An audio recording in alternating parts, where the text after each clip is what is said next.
All right, good afternoon. I'm going to call to order our meeting for the African American Equity Restoration Task Force for Monday, September 9th. We will start our meeting, excuse me, with the rules of decorum. Vice Chair, please stand. Going forward, those who wish to speak during a public forum should sign up by completing the public comment form listed on the task force webpage ahead of time or by signing up in person prior to the start of the meeting. Our speakers will be given 3 minutes. Please do not use profanity and remember to stay on topic. Those who fail to adhere to these rules may be ruled out of order and asked to step away from the podium.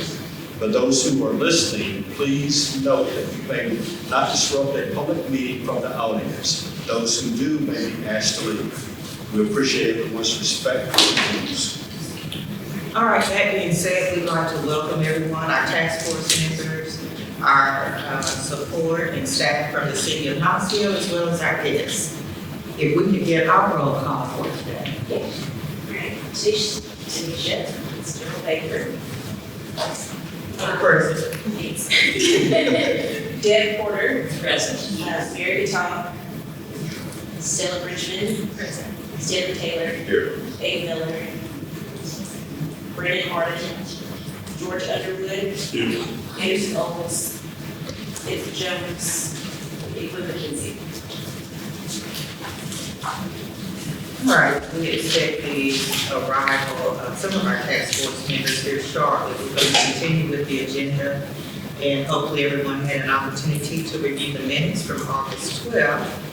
If you have any questions or discussions, if you share that now, if not, we ask for, okay, all right, I'll come back around to that, and we will jump into, if it's okay, our staff report.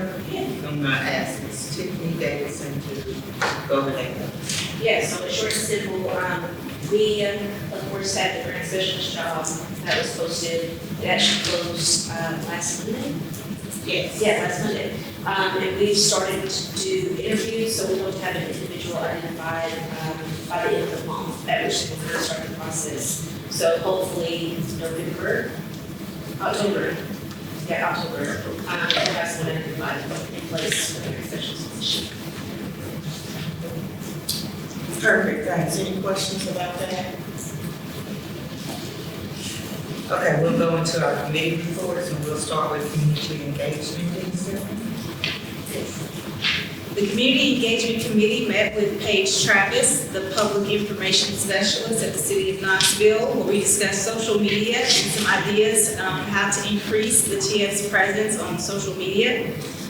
The committee thought it would be best to send a quick survey to the members to understand better what we hope to accomplish by using social media and some overarching goals that members have as they relate to community engagement. The city staff will send out a survey, and we would like to have some responses to review and discuss at our next committee meeting. Due to time constraints, we were not able to delve much into the working group discussion, but we would like to hope to discuss this topic during the business portion of the meeting this evening, and this concludes the community engagement reports. Thanks so much. Any questions or discussion?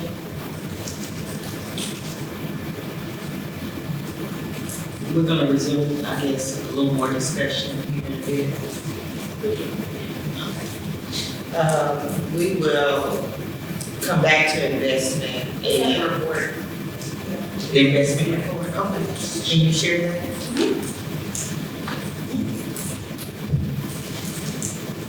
So I'll share the investment committee report on the investment committee on behalf of its members. The investment committee met at the last round of committee meetings and reviewed the grant selection process. It's been a lot of time kind of discussing that process and potential strategies to improve the grant selection process for the upcoming year. So thinking about be more intentional around timelines, uses of technology to help assist me in the review process, in both the application process and the review process, so that we can be as efficient as possible in upcoming processes. The investment committee also discussed the need to keep an equitable focus by providing technical assistance for less established or smaller organizations in the grant making process, in the grant writing process, excuse me. The committee also recommended maintaining the funding at the previous level, from the level from last year, which was $150,000 to be distributed potentially in 2-tier awards. And so they are really continuing to think about how to shape the grant making process to make sure that we are able to support organizations doing the work that are consistent with the work of the task force. So next steps that we will continue to develop out and work on a rubric for evaluation and assessment during the selection process for the upcoming budget. Alright, so we have a timeline for the next song. I know we're fast. The goal would be for us to kick off this fall, October is the Labor Burden Month. That doesn't necessarily mean that the project has to take place, it's just when everything goes wrong. And so the projects will have to take place in spring, summer, and fall of 2025. And so that kind of gets us out of that mess of trying to get to the end of this year with the city funding. So that's the whole, that aspiration goal. I didn't get it well. Okay, so one reason I asked was thinking about the rubric and the development for that. Is there a template or a draft? We have what we used last year for last grade season.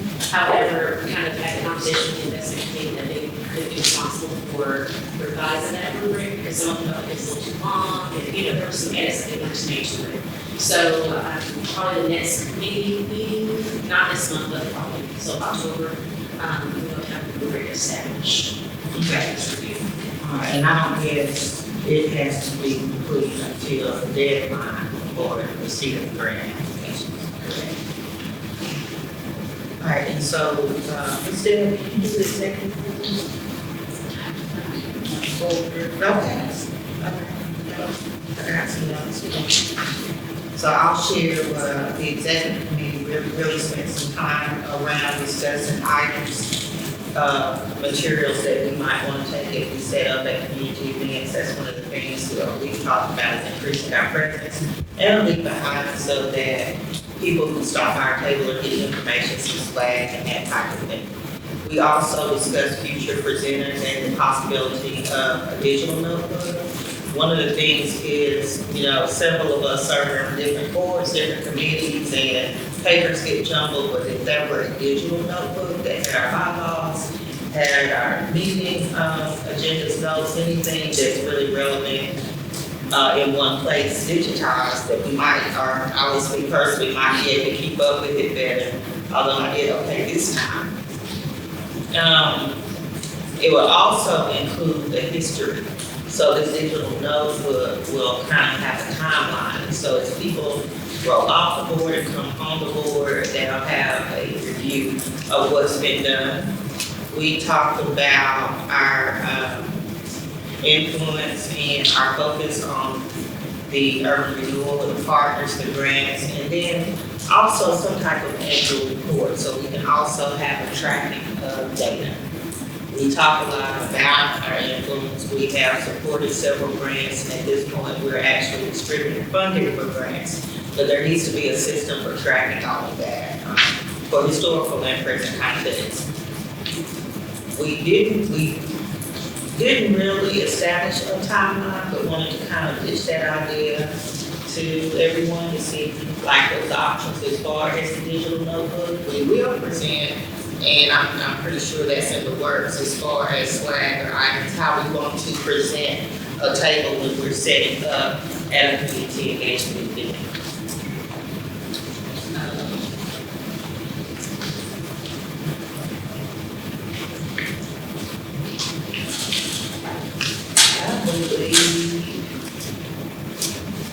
this is pretty much it, except for the annual report and some of the broader information will be easily accessible on the webpage. Sometimes people come in and ask where can they find this information, and so we want to make it more accessible to people. And then a quick reference or resource guide for our community partners and members.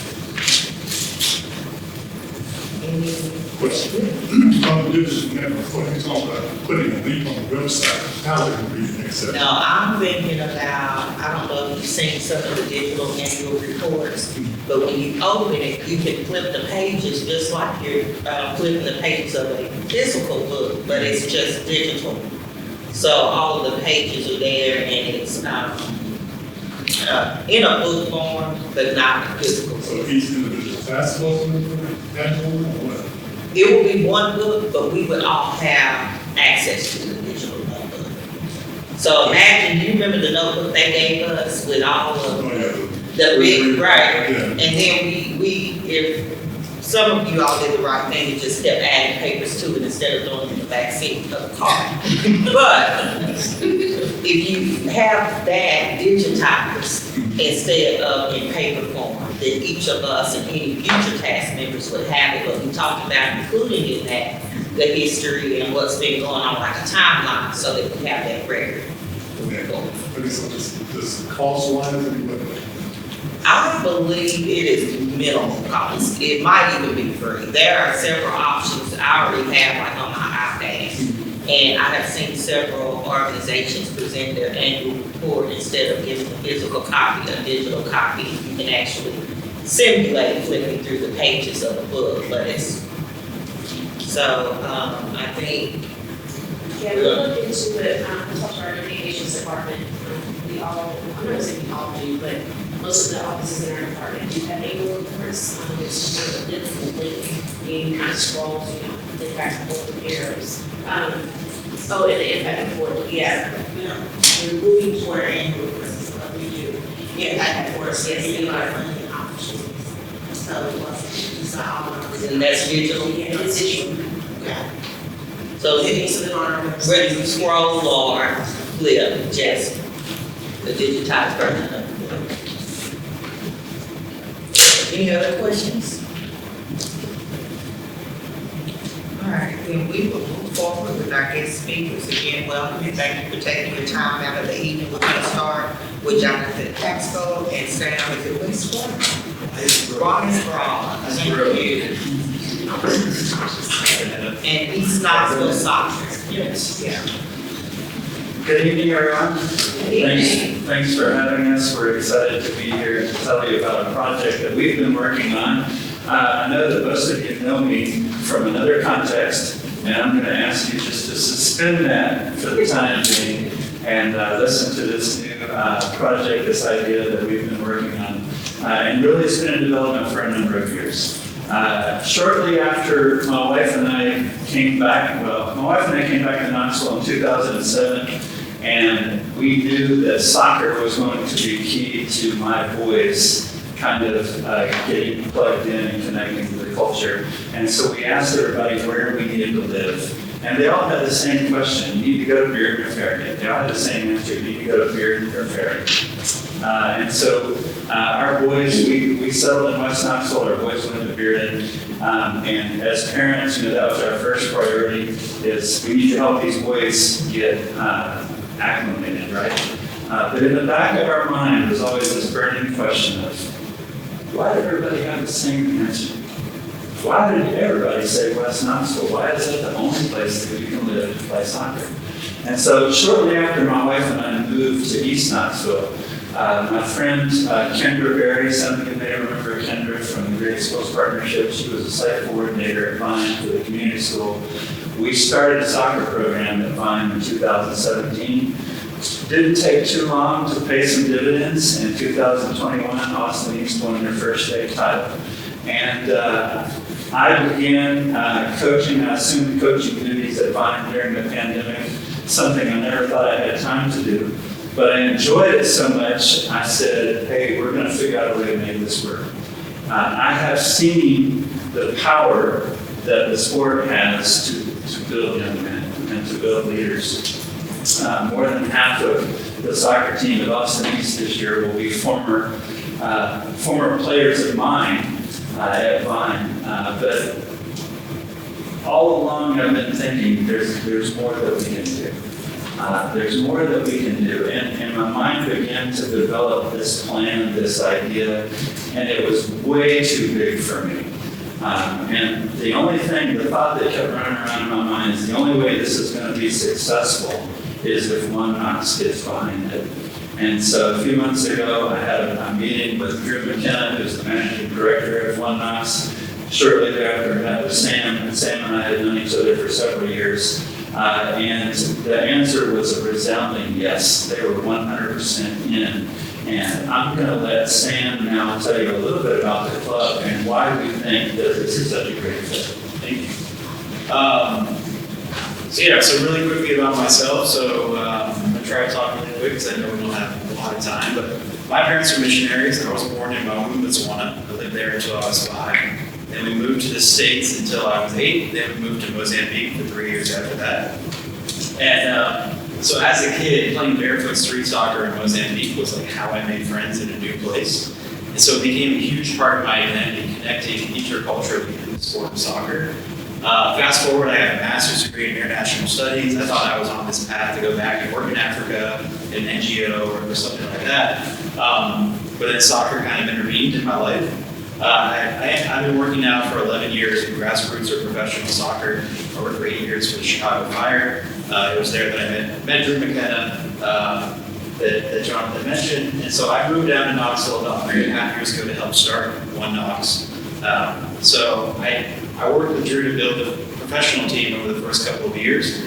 But then we had this idea for this foundation for the collective, the 501c3, and we launched that about 1.5 years ago. And so I like to share my whole kind of upbringing and story because for me it really feels like this is the culmination of what I wanted from my career. I always wanted to have a positive impact in my community through soccer, and now with One Knox overseeing our grassroots foundation, I'm kind of able to bring those things together. So the other story I want to share with you guys is when I first moved here, Austin East was in the middle of their season, and I connected with Coach Netherland over there, and we built a good relationship with Coach and the kids. And at one point, Jonathan reached out and said, "Hey, we can't play our game because literally our opponents were too scared to drive over here and play us because they're worried about gun violence at the school."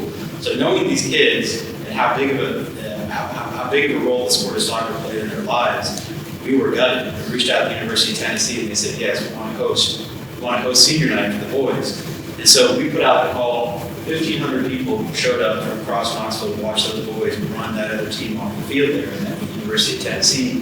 And then they went on and won the state championship. And I was kind of there watching them along the whole way. And we had these ideas about community, all these buzzwords, community, impact. But that was the night where it was kind of like, okay, like yes. Like we think that if you give people a call and come together through this sport, people will want to be a part of it. So that was kind of the whole genesis. Now I got 5 minutes to go to the slide. And here's that Austin East team. Won it all. So you guys probably know, of course, that we have a professional soccer team that's a for-profit. We play in USL 1, the third tier of the U.S. professional soccer pyramid. But what is our collective? What is our nonprofit? At the highest level, our mission is to provide soccer for all. So in places like Iceland, kids can play soccer until they're 16 years old for free, and it's high quality because it's basically like a public good because there they decided that well-organized team sports were important for kids and it's something that there's going to be no cost barrier. But in this country, we have a pay-to-play system where high-quality sports programs are very, very expensive. I was talking to a dad the other day, said he spent $8,000 on his kid to play competitive travel soccer. So the long-term vision is that any kid in East Tennessee who wants to play soccer with One Knox could do so. Why is that? Because we believe, as Jonathan said, team sports can have a positive impact in kids' lives. I'm not here to say that soccer is better than basketball or football or anything else. This is just our canvas, our vehicle to create positive change in our community. And so whether it's learning how to win, learning how to lose, be resilient, be tough, be a good teammate, I think we all kind of understand the positive benefits of sports. Quick quick snapshot here, we have a bunch of different programs. We got this little kids program called One Knox Monsters. They do like 2 to 8-year-olds. They roar at every practice. I figured out in retrospect, this was definitely inspired by where the wild things are. But for us, it's just important that these kids kind of come to the game from a place of joy and fun, because all that pressure is coming from their parents, from their peers, from being this high-performing athlete. And so we just want kind of a fun recreational intro. We have a youth club that now has over 1,000 players with 70 teams, girls, boys, U8, U19, all across the area. So when people think of our nonprofit, they probably think of business, like competitive youth club. We also have adult social leagues, over 100 teams, 2,500 players. This is like men's, women's, co-ed. You can see the clear business strategy. Get the men in there too, and they're kind of along their entire soccer journey, all part of One Knox. And hopefully they're having a great time playing with us, but then hopefully they go to games too and be a part of the On the more community kind of impact side, we have an adaptive soccer program for kids with special needs. The season starts up this Friday, and each kid is paired up with a buddy. And it's kind of soccer, but they're out there hanging out. And it's so when I say soccer for all, this is the program that I really think of. And then on the right here, we partnered with Kristen Berry, our rec department here in Knoxville, created a power soccer program. And the kids said we want to be a One Knox team. So we left that opportunity to give them all jerseys, and our pro players go there and hang out with the kids. There's that. We had this program called Soccer Lab, where kids can do data science through soccer. Again, soccer mechanics, do cool things, fun things with kids, and then Goals for Good. At every home game, we give a $500 check to a nonprofit partner that we can champion their cause at all of our One Knox programs. That's a picture of Aaertf Park, but we do lots of events as well, like big tournaments, or we all jumped into bead scoring in January for some reason, and polar plunge. We did a top golf event. We have a 5K coming up here at the end of October. So we love events. And then just some data points for you guys. It's not just all storytelling, but over 4,000 players in our first year across all those levels. We did over $125,000 in financial aid. There's a lot of kids in the club whose families cannot afford anything, in an adult. And so we're organizing travel in the uniforms, we're paying the travel costs of the club, kind of everything. And then, I think what makes it so beneficial is good adults, coaches, volunteers who are able to kind of showcase what it's like to get here, what it's like to kind of live out. Big goals for the years ahead. And then I just like to kind of end my spiel on our values. So positivity and mission together is humility. It's our acronym for PAC. When I was younger, these kind of things, I thought, yeah, right, it's corny, it's cheesy, it's just not a presentation, it doesn't mean anything. Now the older I get, the stuff, when you actually talk about it all the time, it impacts the decisions you make within your conference room. And it's the stuff you talk to kids about on the field and talk to your coaches about. It really does become meaningful. So for us, this is our core values, our system of values, what we talk about all the time in the office, and what we hope to teach kids in this program. All right, let's move through that. I'm going to hand off to Jonathan. Yeah, we're right at the end of our time. I want to leave you guys some opportunity to ask questions, but just in general, our vision is for a year-round comprehensive youth development program using soccer as its focus.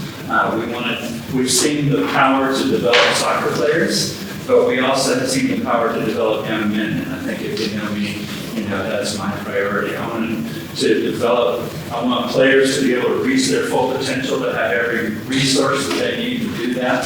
But I also want them to just become good men that are contributing positively to the community.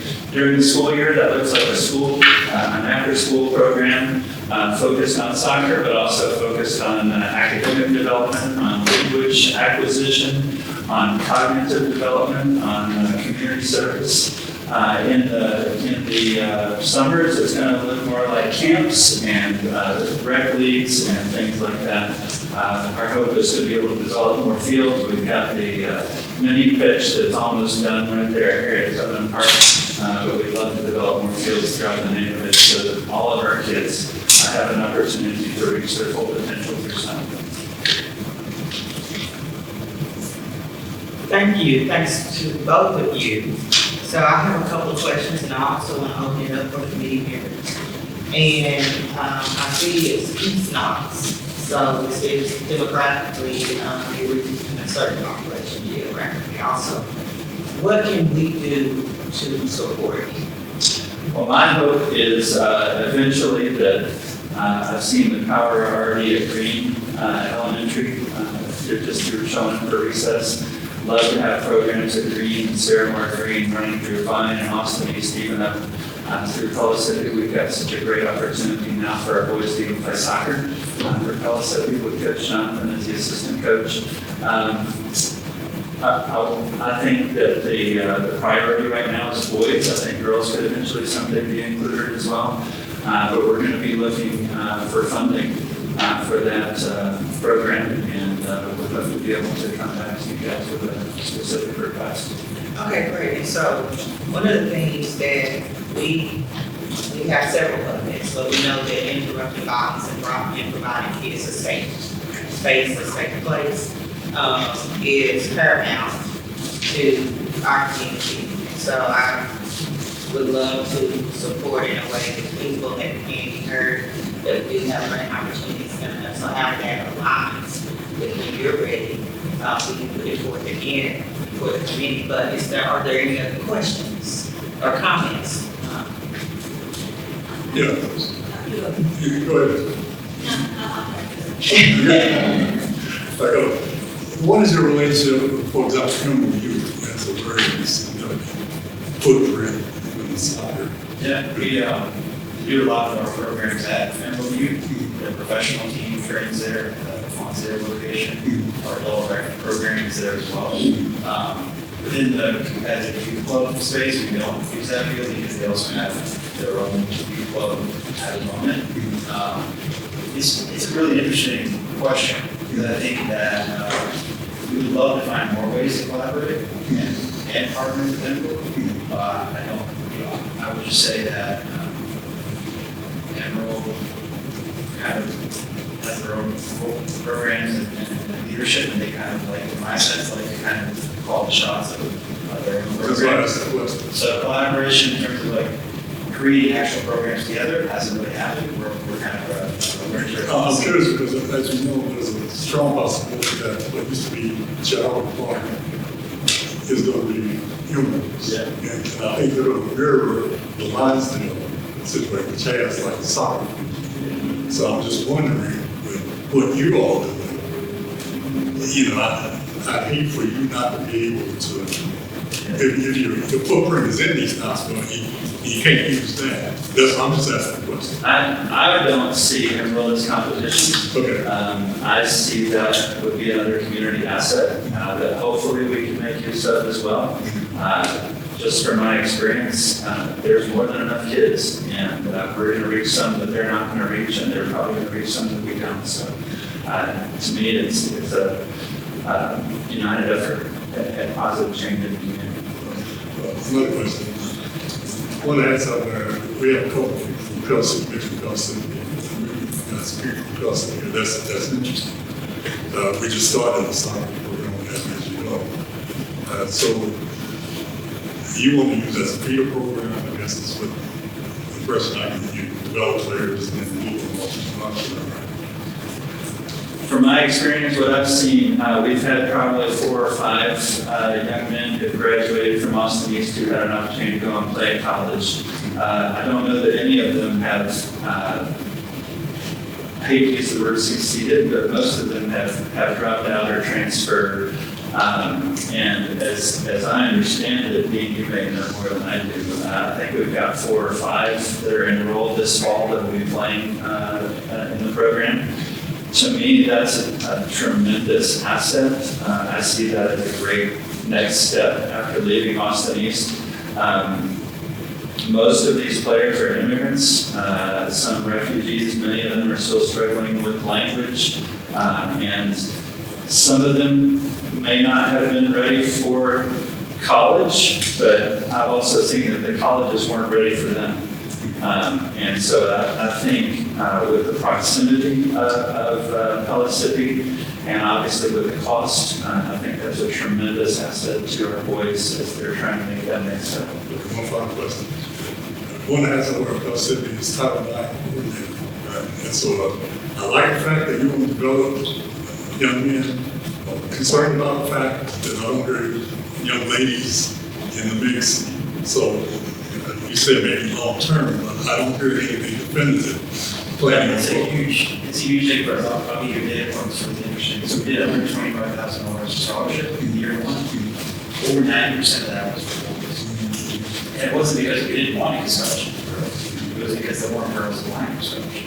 So that's telling you there's not girls applying to the club from low income families. So I don't know. I think that's like a whole area that we need to kind of just, can we create more programs for girls even though it's a soccer? And that's why I'm going to ask the question to encourage you to do that, not just develop and go full speed with young men, but also, for young ladies, because we got a women's soccer as well. Coach Ariana, she's the coach of that team, also a coach with Going with the students, so maybe we all collaborate, develop some kind of plan to develop young ladies as well. I just throw that. I appreciate that. The first team that I coached at Vine was co-ed because we didn't have enough players.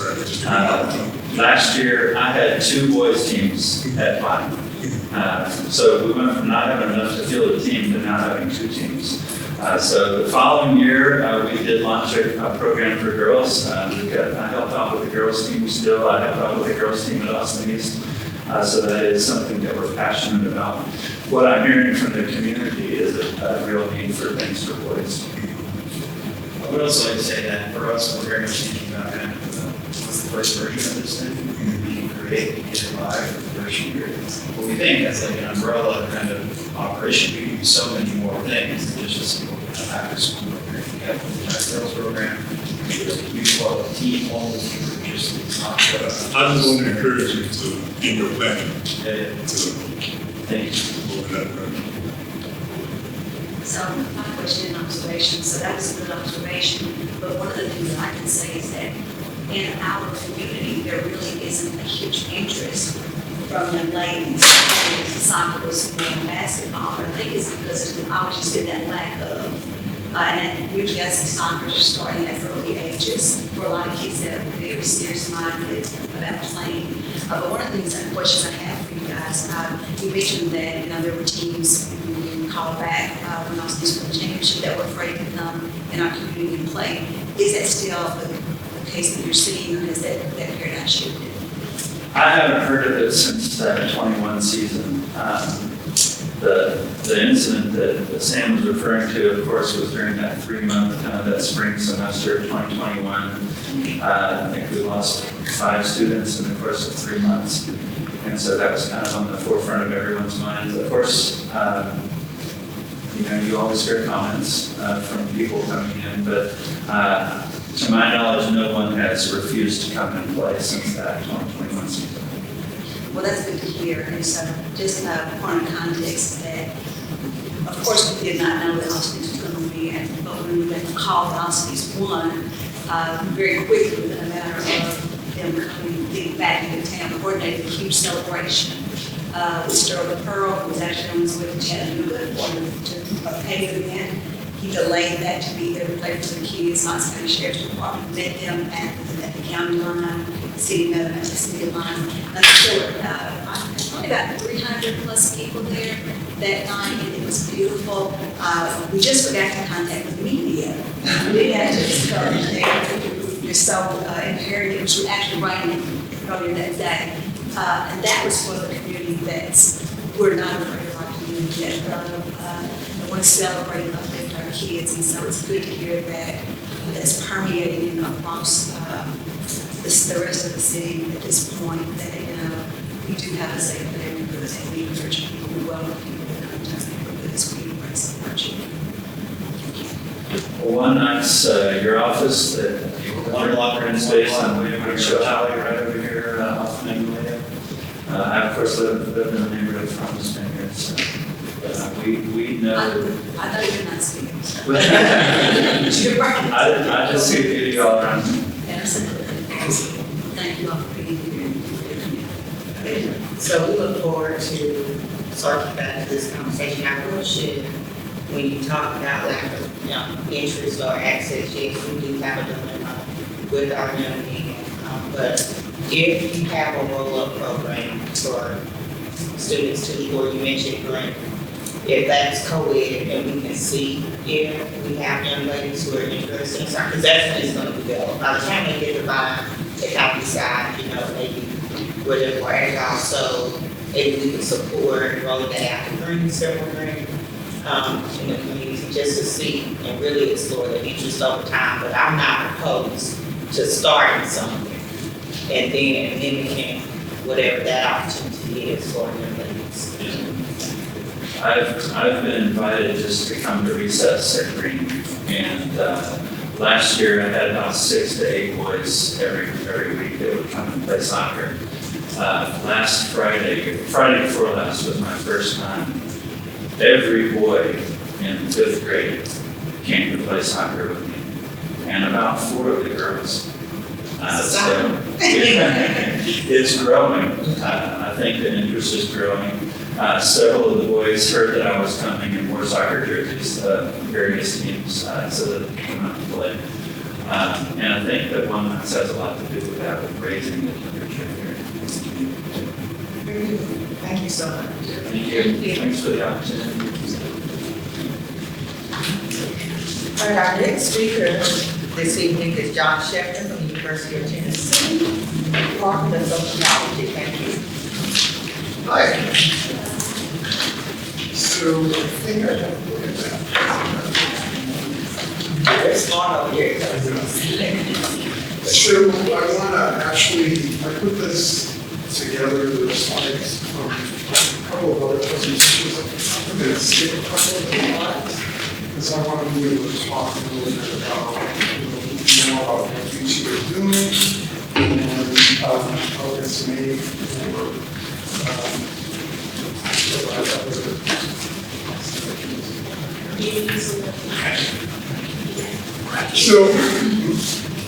So generally speaking, what I'm interested in, maybe it's easier for me to be over there so you can see me and I'm So I'm interested in how the green economy can build equitable wealth. And for me, the green economy is very simply services, production, etc., that create less polluting products in less producing production processes. So it can be design, it can be on the factory floor, it can be definitely in the construction. And so to me, this is really, at one point it was the future, and now it's the now. For me, I got interested in this after the Brookings Institution released a report in 2011, which said, and not many people registered with a lot of people, but that the Knoxville area had the largest per capita green economy in the United States and the second fastest growing green economy. And so we talked to the Brookings folks and we unpacked their data. And what it turned out was that economy was segregated at TVA, ORNL, and UT. And those were higher education jobs. But we started looking into places like Little Rock, Arkansas, Chicago, Portland, Oregon, and Austin, Texas, and found that their green economies were much wider, were spread much wider over occupation sector. And the other area that is really important here is the work of organizations such as the Green Blue Alliance, which is a coalition of union and conservation and pollution groups, which realized that the kind of deindustrialization that began across the United States in the 1970s and continued really until, in some ways, the current administration, this is really a resolution to that deindustrialization issue. Those flight of jobs where production is being done elsewhere. because the kinds of things that used to be produced, the way folks used to produce them, could no longer be done because of their damage to the economy. Damage to the environment. And the fact that markets have changed enormously, right? Europe won't even buy a whole series of products that are made in production. So this was my study. So I guess, I'm a math person, so I could probably really mess this up. All right, look at that. I'm gonna skip, so I've done a lot of work with folks from Seed, from Connect, I'll tell you a little bit more, and so I'm happy to go back to the kinds of things that get in the way of people's jobs, but I'd rather spend the time talking about NOXL's opportunities for equitable economic development. I always put that extra E on it. I always put that equitable piece on it because I think that's really the promise of the green economy. So there's a few things that have changed. The jobs themselves have changed. The market has changed. I want to talk about Justice 40 and then tell you at least a little bit what UT is doing. So green jobs are growing. They're diverse. Again, they produce green goods and services using production processes that are not damaging to the environment. But there are more than that too. The International Labor Organization, the Green New Alliance, talk about green jobs as well-trained, secure, and they're growing like crazy, right? Median salary now, actually probably now, not now, this is probably a year or two, is $530 a year, which is almost a third higher than the normal jobs. The growth rate is very high, and some green occupations are one of the fastest growing in the country. Many of these are clean energy jobs, right? Dirty energy jobs are stagnating or declining. We certainly hear about the ongoing power of things like big coal, but in fact, big coal employs practically no one from this point. And certainly there's a lot of change in big oil. So clean energy jobs are going to grow immensely.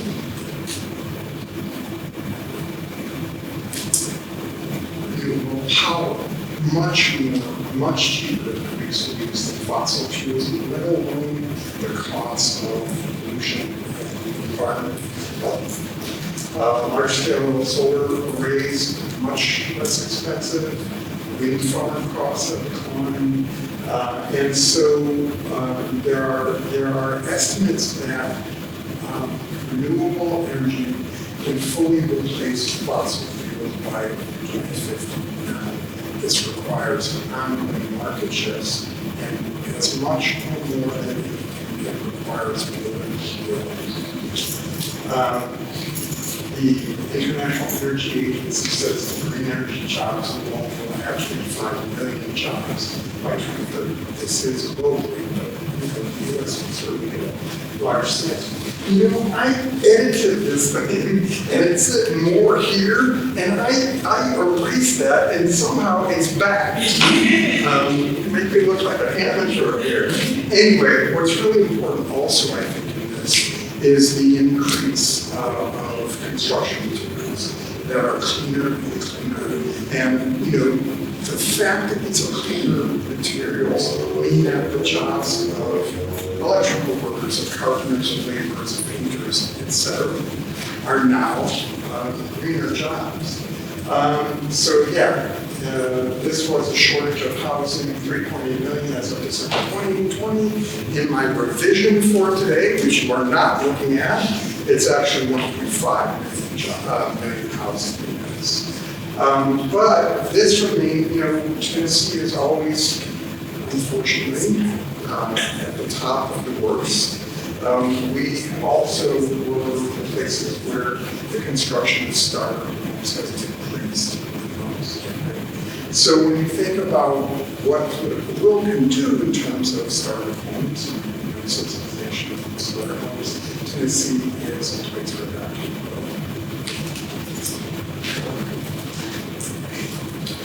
So what's been enormously important in all of this, I mentioned political will. So all the big actions of the Biden administration included the Justice for You program, which I'll talk more about in a minute. But all of these funded green projects, the green jobs that are coming. The infrastructure investment, 650,000 green jobs from road construction to pollution remediation. The Inflation Reduction Act, infrastructure, consumer, business targets, spending. Much of this is rolling out, much of it has yet to roll out from the government. All of these require components to be produced in North America with jobs. What's not here is also the CHIPS Act, right, which has been created in order to make sure that we can China chips, but that too is focused on cleaner production.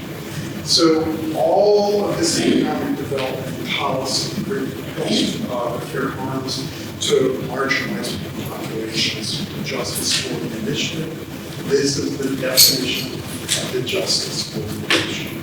That 40% of the overall benefits of certain federal investments go to disadvantaged communities, marginalized, underserved, and overburdened by pollution.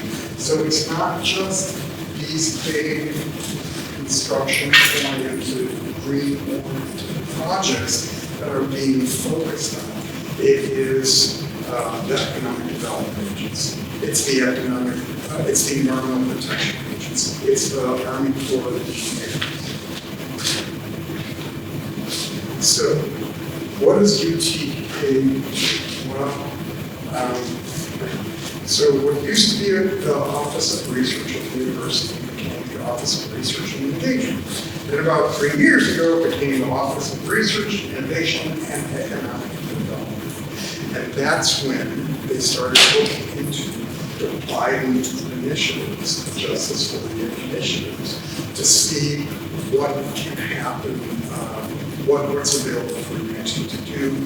But what's important about Justice for You in addition is that it requires participation by labor and community in thinking about what the projects should be, in discussing the specifics, discussing the location, and in governance. So just for example, I work with a project called Team Tennessee. It's an NSF innovation engine. The idea of these kinds of projects is that the designers, the leaders of the project figure out an economic hub. Here it's transportation as a production nexus across the state. And I have worked with community and labor pretty much my whole career.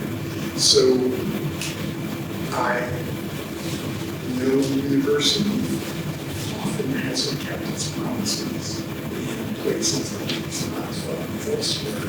So for me, one of the things that's really important is to make sure that the justice work is real. So what, for me, just as an example of what's real about this piece of community and labor having a real voice at that table, is that our preliminary proposal, which we just went in, had 6 core partners, including the University of Tennessee. One of the core partners was Nashville area AFL-CIO Central Labor Council, run by President McCann. Another partner is the Memphis Urban. So to me, if I can convince the leaders of these projects to get real representatives of labor and community, then it's real. It's not just for show. It's not just for the person to suck up the money and let the community do fair as it happens. So, I'm going to edit this one out, because this is turning into a for-profit project that I really want to be a part of. And frankly, when I explain it, I can't really understand what it really is, and if I can't understand what it really is, I'm not participating. The Aaertf project is real. The Build Back Better agenda is the Biden administration agenda. It's real. I'm happy to talk a bit about a project that I lead, which is the Community University Research Collaboration Initiative. You know what else isn't here? What else isn't here, which I re-edited, is the Environmental Protection Agency Community Change Grant, which the university is leading, but taking the smallest share between it and that ministries, Master's CLC, and the direction. So we're trying to be good partners, we're trying to really drive the jobs in ways we should. I run a small-ish program called the Community University Research Collaboration Initiative. That long name allows me to call it quirky. That's an acronym. I think that's probably but what it does is it provides community organizations a space to come to the university and say, we have this need, this need, this need. And we either know this kind of faculty person, these kinds of students, we get these others, or we want you to find those, and that's what we do. We always prioritize the community-defined needs, and we always recognize that the community has more expertise where they live than we ever can. But the community owes the university, the university owes the community a lot. We're a land-grant university. We are meant to serve the community. So, what's also not here is that, which would have been on the other slide, is a key date. And the key date, of course, is November 5th. Because if the election goes one way, the projects go away.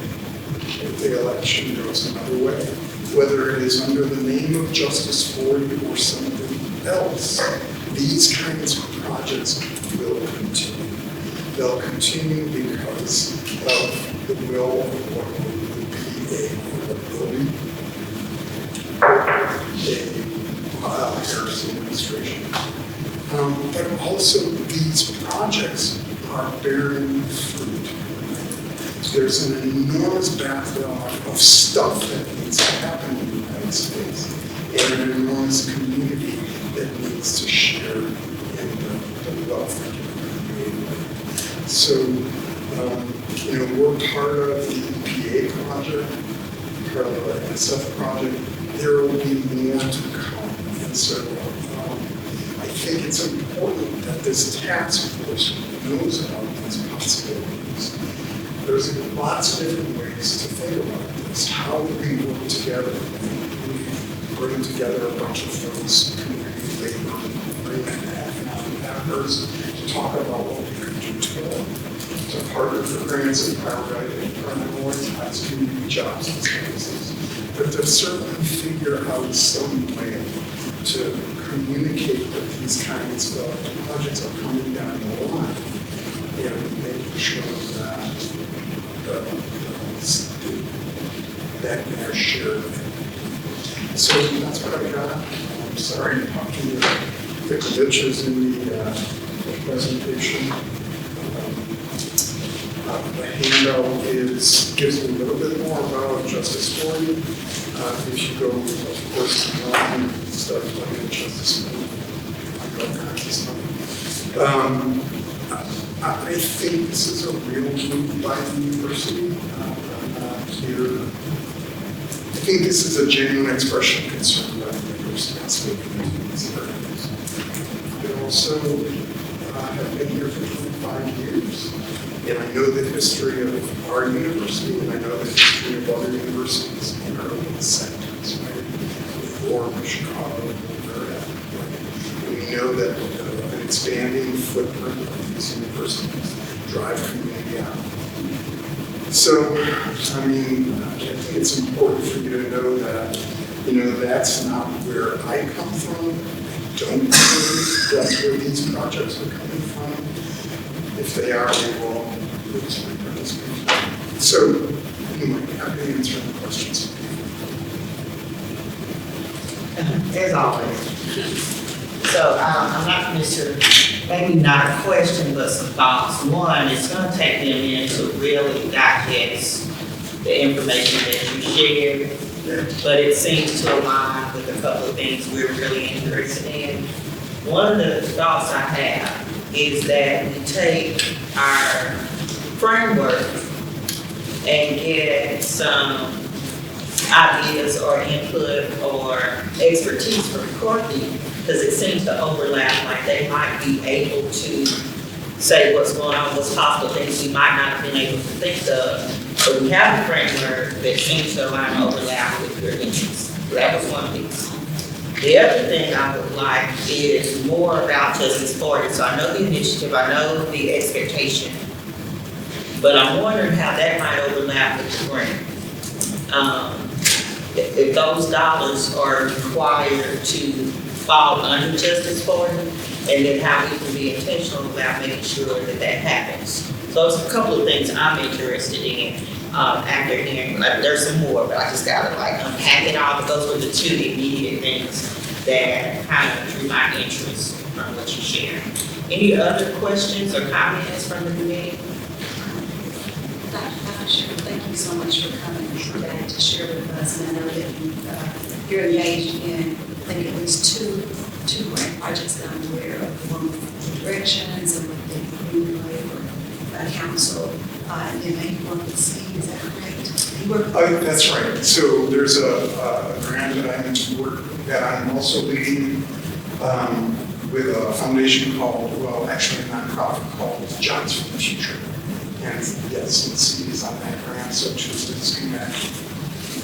So my question, I wonder, would it be any, I think one grant's already been submitted, is that correct? Both of them. So both of them are. I think that, I know that those are really big dollar grants that would infuse a lot of energy and jobs, job training opportunities in the community. I think it would be great, and we know the folks who are working in those spaces, now that we know you are working in different places. I do think, or you can tell me, do you think that there's any, I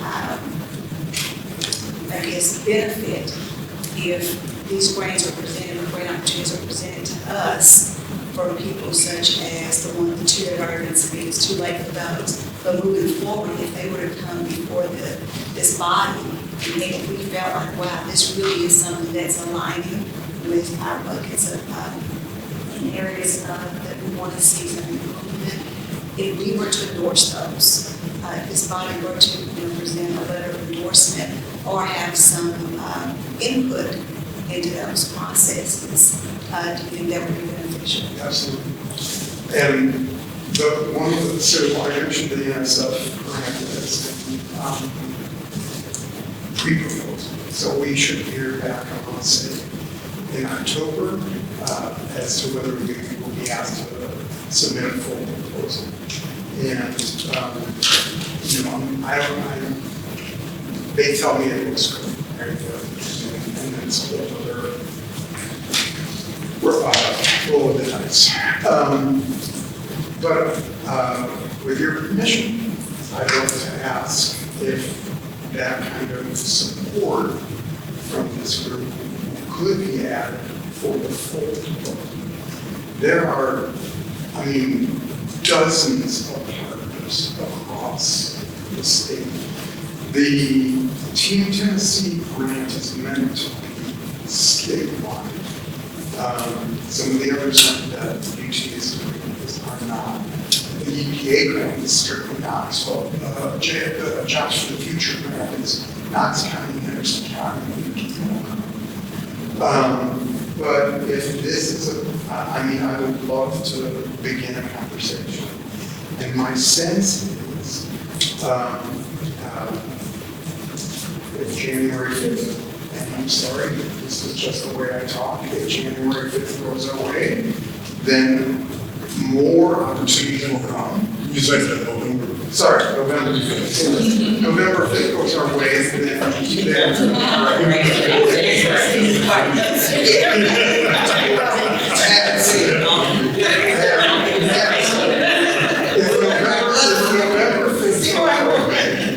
I think, I really do think more opportunities come, and I would love to create this channel of conversation. And on the other hand, if November 5th doesn't go our way, this is the last thing that we're gonna have to worry about, right? We're gonna have so much more to worry about, which probably makes coalition more important than probably I can. So, go ahead. Yeah, let me just build on Wes. When you talk about the relationship, because we recently had an experience with a significant grant, and in hindsight, we wish we had been more involved in the decision making after the fact. In this relationship that Mackenzie is talking about, do you think it will be a situation where we can not only be at the table, but be decision makers? So I can only speak from my experience in the grants I'm working with. So on the EPA grant, we have painstakingly created a governance structure which really diminishes the power of the university and elevates the power of everybody else. That's something we could do as a coalition. The NSF is a little different because the NSF project is meant to be this economic nexus that is driven by Aaertf, government, industry, labor, and community. So that sounds good, but if certain of those sectors in a governing board consistently align together, then labor and community don't necessarily, I mean, for me, what I'm interested in is not people just being at the table, but people being at the table and getting the fruits of what's out there and having, the expertise really count. What I have done for that grant at this point, and it's not a done deal, but just to tell you how I'm trying to push this, is that I have suggested a governing board of 3 representatives from all of those 5 sectors, right? And those 3 representatives could be defined by 3 areas of Tennessee. They could be smaller, larger, really large, whatever, we can figure that out. But the piece that I am pushing in addition to that 15-person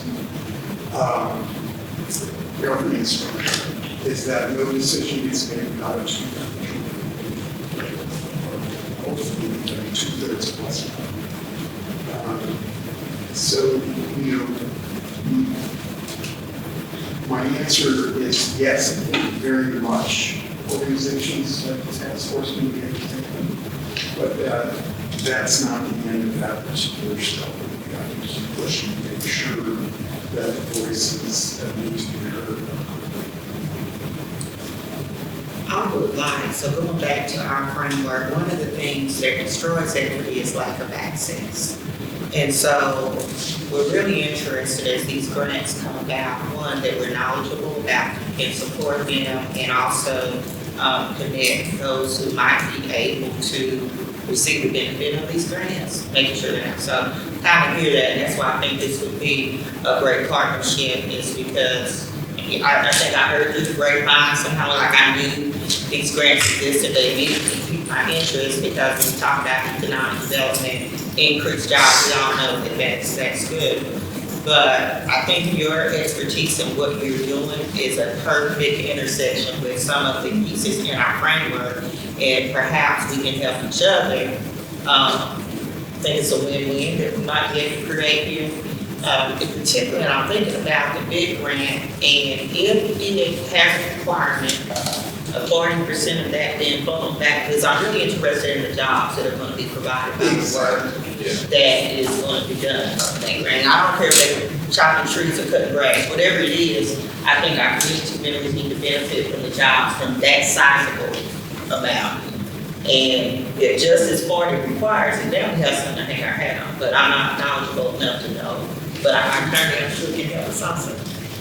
Yes. So I want to go back, if you allow me the time, to this one slide that I skipped. So some of the work that a colleague and I have shown a variety, have discovered a variety of barriers to people taking on new jobs. And I will bet dimes to dollars, not one of these surprises anybody in this room. So what gets in the way of people taking good jobs? Lack of transportation, suburbanization of employment, lack of affordable childcare, limited internet access. You know, this is part of what we're finding in the rural communities. Substance use and subsequent incarceration, and how that interferes not just with having jobs, but then when you're unwilling to have to get jobs. And then coping strategies among poor people. Just having a low-paying job keeps you from getting a higher-paying job because you can't take the time 2 months off to get certified and have no money.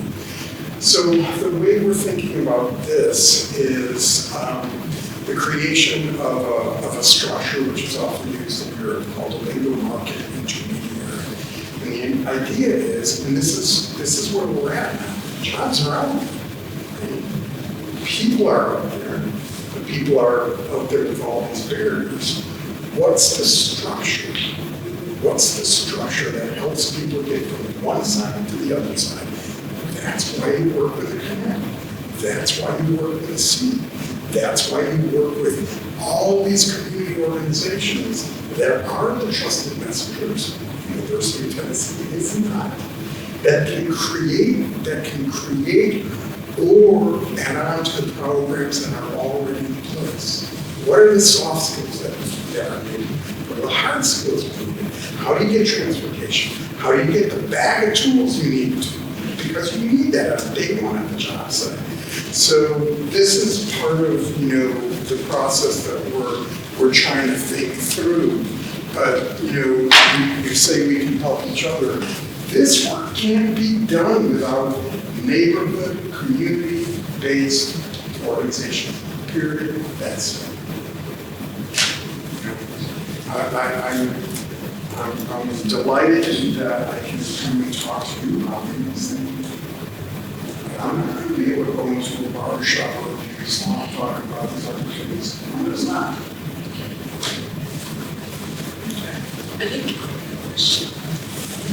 and I'm listening now, I also work at UT, and you just say that UT is not a trusted partner in the community, and I've heard about this in different spaces. So what can we do, and especially now you're talking to people who are very connected to the community, what can we do, or what can, with whatever you're doing, what can we do to build this trust with UT? Because we can back it, but there's also that, does UT have the best interest of the community? Well,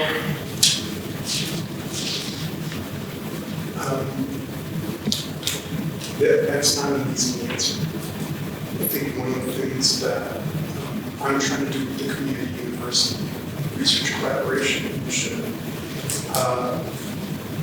one thing that helps me trust the university in that process is that we were initially funded for 3 years, and now they've told us they're going to fund us for 5 years. So that to me is some indication. Slowly but surely, I think the work we're doing with community organizations in that project is helping build some trust. I think the fact that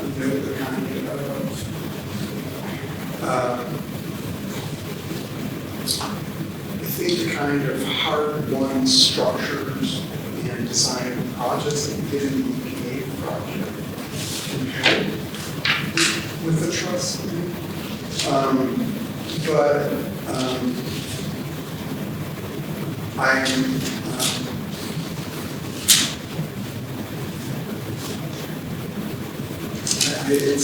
It's not easy. I mean, there's a good reason for community mistrust in the university. There's good reason for workers' mistrust workers. We don't pay them, flat out. I've been with the United Campus Workers pushing that for 20 years. There's some, we just got to push them and not be silent at moments where the building of trust ends up being, they're violated or doing that.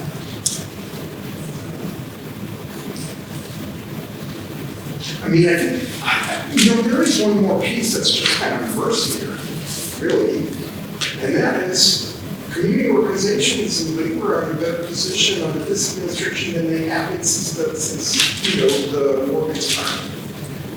I mean, that's, so part of it is that the university gets some kind of this relationship. And hopefully, we won't do anything other than violate. It's not a small part. So I will say, sometimes small things do matter. I think having people such as yourself that are actively engaged in these processes and that community with these organizations, then that helps. I think that you two have been intentional in the last few years building relationships at Austin East High School with the flagship scholarship program projects. So small steps, but that's engagement with the community, and when you're providing an education to children from the community, that really helps and goes a long way. But you're right, there's a long history, I think, to the point where a lot of us in the community have gotten numb to it, to be perfectly honest with you. And when we heard that they were starting to do the flagship those scholarships, I'm like, wow, that's great, rather than, well, they should have been engaging. We didn't think like that. We just, oh, that's awesome. But, in that sense, they have been disconnected. So I think this is a great opportunity there. There's a crack in the door starting to open, and I think we just gotta have to keep challenging moving forward. Because for every grant that you want to work on, you do get dollars. Oh, yeah. A lot of dollars. Yeah. To work on that. I mean, sometimes the best thing that UT has done has been disconnected. We've done worse things when we've been connected. So, I mean, I think that that's just a realization that, a group of us there,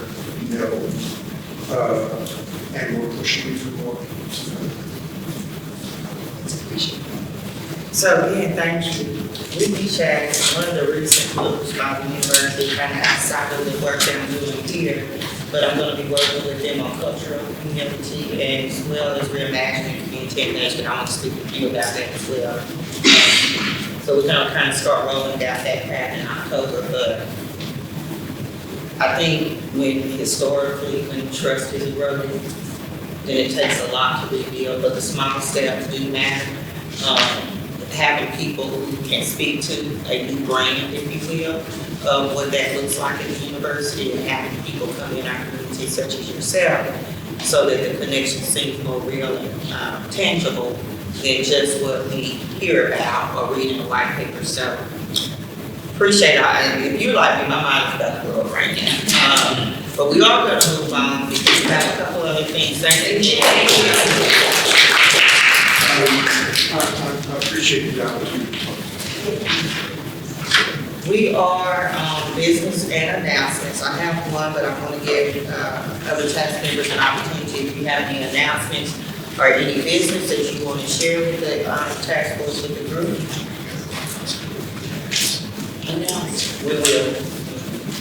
We'll go back to the group. Yes. Yes.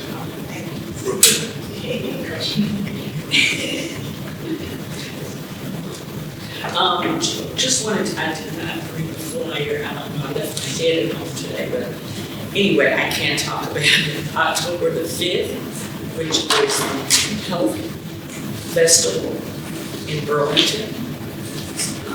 And New Direction Healthcare Solution will be doing the Health Festival October the 5th. That's on Saturday from 9 to 2. And we invite organizations, as vendors as a part of it. Of course, I mentioned this before, and we will have a table there as well to give out information. But there will be education part, and then there's going to be, the exact health issues that will be addressed and some screenings for those. So those two things will be going on, and healthy food, those kinds of things will be happening on that Saturday as well. So hopefully we will have a booth and our vendors so that we can get out our information and some swag goods as well. If you would send out, I'm gonna make a similar announcement, but when we have these opportunities, for us to sign up for table shifts. All right. Anybody else? I have an announcement that I don't have, just looked at it on the time. But as you guys are aware, the statue at the Burlington Library pertains to the park. So I don't know. Do you have that? Do you have the time? I got, yeah, the letter that they I'll sent. let you go ahead and share that. So, you wanna share some of the, kind of the history of why we got to this point? But I do have a letter from CAC and the He's not. Resident Advisory Board. Lines of the records, who sent me that. And October 1st, that would be there. Okay. I don't have the time. Okay. $700 to replace the statue. All right, so, you're familiar with the Tank Strickland Park. There was a statue there that has been stolen. It was a well-known statue and attracted, photographers, but more importantly, it's a park for our kids in that area that didn't have really an area to play. We want to keep it nice. So, there in the letter I have, which I'll send out to y'all, it has some stories and some comments from community members. But in the last East Area Resident Advisory Board meeting, they expressed that they would like to use the same night, National Night Out event scheduled for October 1st as appropriate time to have a family engagement and fundraising event. That's a night when traditionally families are out anyway to help replace the stolen statue and prevent it from happening again. So I've talked to them, we brainstormed some ideas as far as protecting the statue, if they put it back, how much it costs. And I was really expecting more of a fee, but I think they say in the letter $5,000 plus, but it's $5,800. At the time that they sent this letter, East Knox Lions, as you mentioned, Department of Human Services, Child Support Unit, C, the others in East Knox have agreed to join by providing entertainment, tables. You could also be a vendor and that type of thing. What I offered, another sign up, and I said, I'll usually if I'm in town, I'll take a shift, whatever you've done. So that's gonna be on October 1st. That's in the evening. When you mentioned the time, I think if they coincide with National Night Out, we probably would at 6 o'clock. But I would like to explore more about how we can participate. The other thing is, I'd like, if we can, to make a small donation to the park. When we think about equity and access, recreation, play, and safe spaces, that definitely includes the children who have that. I think, because the next part from there should be, is probably more inside as far as access for kids in East Knoxville. And so when you get to the border of Burlington toward Ashland Highway, and by library, I like that part. That might be a little partial, but I'd like for us to consider making some kind of donation.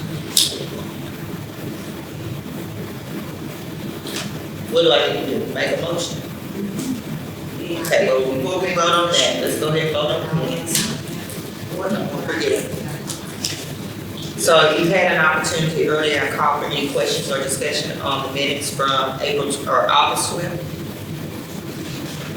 Can I get a motion to approve? Second. All in favor? All right, motion passes. Thank you. And so the next motion then is that do I need to make two separate motions or can it be? I want to participate in the event and I would like for us to make a donation. Yes. Two separate motions. All right. So my first motion is, and I will heard, the October 5th event into that one motion, the 5th and the 1st, that the task force have. If Okay. it's just participation where you're having, booths and we're passing out some information, I think it's fine to have them together. Okay, all right, so my first motion is that we participate in both the October 1st, National Family Engagement and Fundraising for National Night Out, and the October 5th Burlington Health Fair event with a table and information to connect with community members there. And I'm requesting shift sheets so that we can sign up to participate.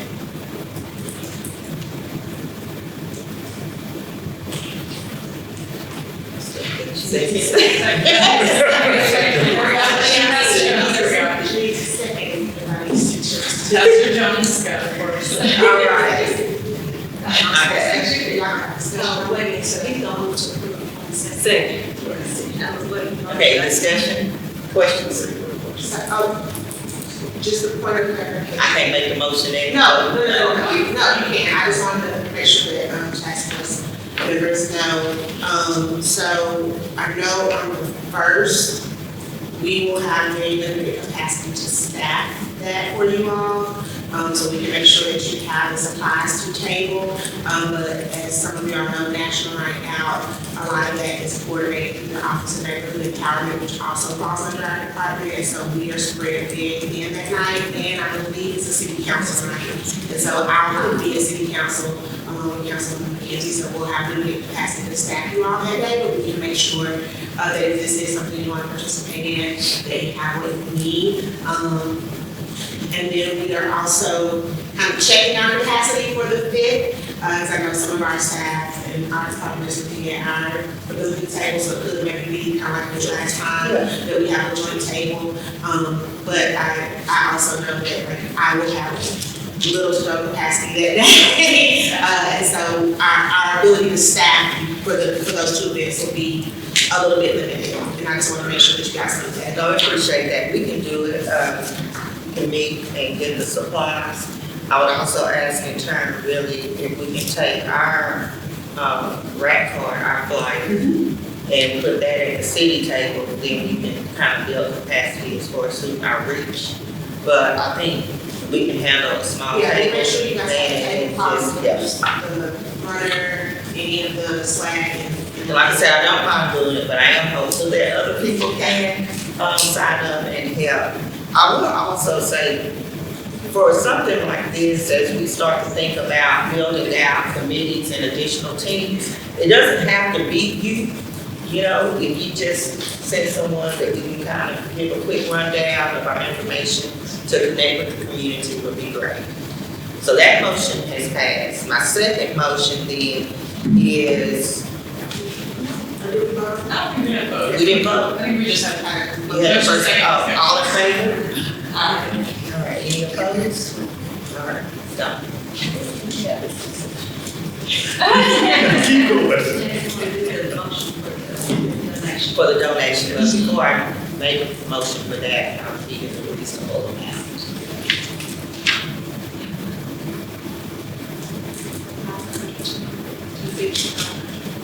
Like five. But I'm over. Did you say the amount they needed is about 58? 5,800, yeah, so we'd be on a good list. They're going to have these. And I want you to ask, put it on the agenda for, well, we'll talk about that first. It's probably been a little statutes. Okay. 500. So I'll make a motion that the task force, makes a donation of $500 towards the statue that was stolen from Tank Street Park. All in favor? Any opposed? That's awesome. Okay, any other business and announcements? We're going to, one of the things on our agenda for this evening to talk about the working group. So if you receive a document Brandon really laid out a framework or a process for establishing the working groups with some rules. And so we were going to walk through each item day or day or discuss, but I'm gonna ask if we can table that to the next meeting. But I don't want to, it's in the packet, but I don't want to delay us getting the working group started. So October 14th falls on Columbus Day, and the city is working, but we wanted to kind of get a pulse on task force who would be available on that day.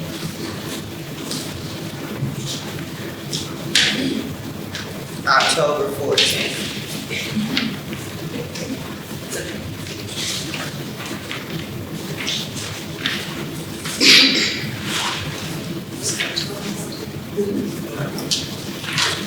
And I'm available, you're available.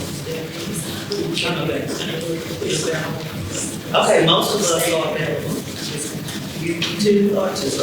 All right, so we can meet on the 14th. If we can lighten that agenda so that it can be focused primarily on establishing working groups, is that okay? Okay, all right. Then I'm running to, I guess this doesn't need to be a motion, so I'm just suggesting and asking that we move forward, because it's 7:02. And making the primary focus on our October 14th meeting, going through working groups, getting those established and being prepared to move those forward. I know November, December is kind of, but by January, when this new year rolls in, I think we should be ready to roll here. So any preliminary things that we need? You just eliminated the executive committee. Thanks.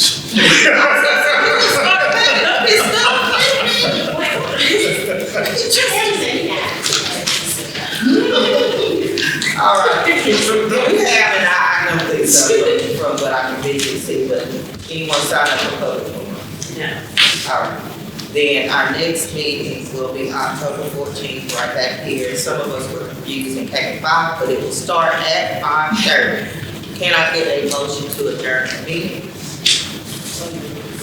Second. All in favor? Have a good evening. Thank you.